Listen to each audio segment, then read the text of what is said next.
iştirak edəsiniz. Balıq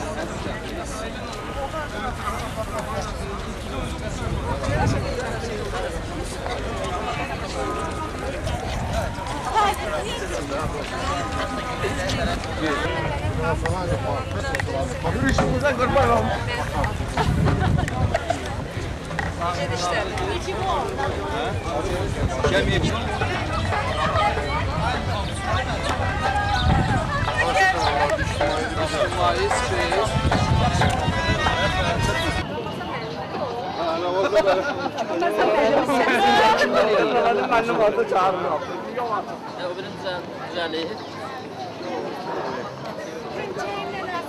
Sanki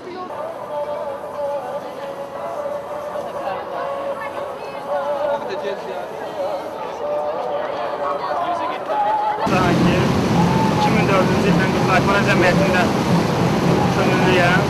Hal-hazırda özüm bankda çalışıram. Hesab ödəyişmişəm. 2004 ildən könüllü olaraq Kızılaypara Cəmiyyətinin müxtəlif tədbirlərində iştirak eləmişəm. Əsasən qanvermə aksiyalarında, müxtəlif könüllü kimi bütün tədbirlərdə çalışıram ki, yaxından iştirak edəyəm. Bugün də bu 8 may beynəlxalq Qızıl Xaç və Kızılaypara hərəkatın yaranma günü münasibətilə hazırlanmış tədbirdə də iştirak edirəm. Çox sevinirəm ki, mən də bu tədbirə qatılmışam.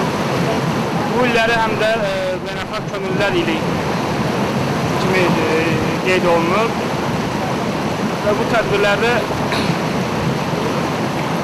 mən də çalışıram ki, yaxından iştirak edeyim. Меня зовут Закир, а мой компания мой родной Баку.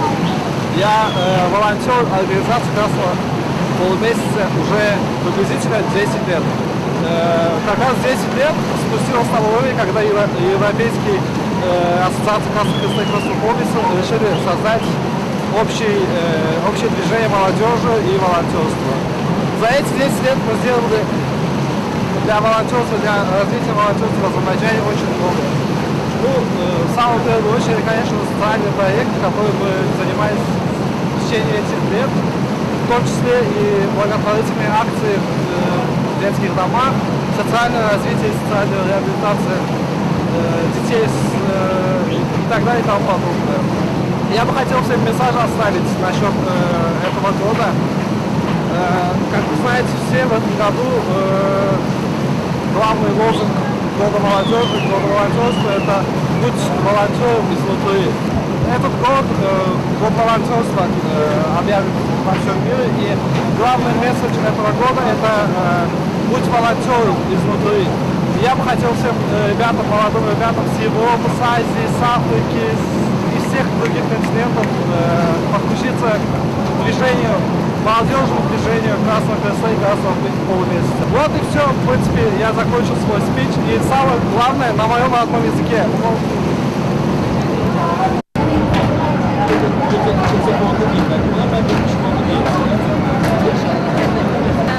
Qədimova Füzə, 21 yaşım vardı.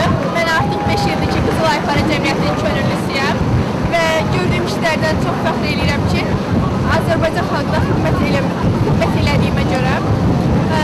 Əsasən mən Kızılaypara Cəmiyyətinin fundamental prinsiplərinin yayımlanmasında iştirak edirəm.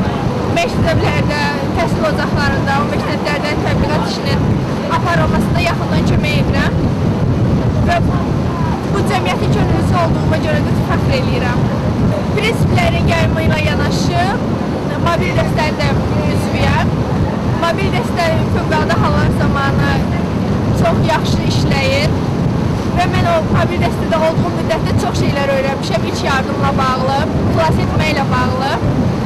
Və mən 8 may Qızıl Xaç və Kızılaypara günü münasibəti ilə cəmiyyətin bütün könüllülərini və əməkdaşlarını səmimi qəlbdən təbrik edirəm və daha çox insanları könüllü xidmət eləməyə çağırıram.